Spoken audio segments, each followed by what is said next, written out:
नमस्कार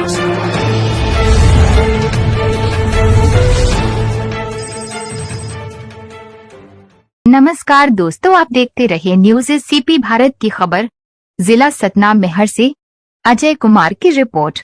अज्ञात शरारती तत्वों ने बाबा साहेब की प्रतिमा को किया क्षतिग्रस्त, आक्रोशित ग्रामीणों ने लगाया चक्का जाम।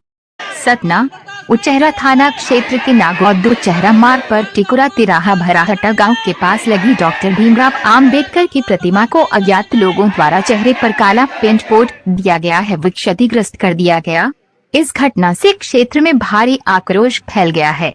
सूचना मिलते ही बड़ी संख्या में लोग मौके पर एकत्र हो गए। उन्होंने आरोपियों के खिलाफ सख्त कानूनी कार्यवाही की मांग को लेकर नागौद चेहरा मार्ग पर चक्का जाम कर दिया है।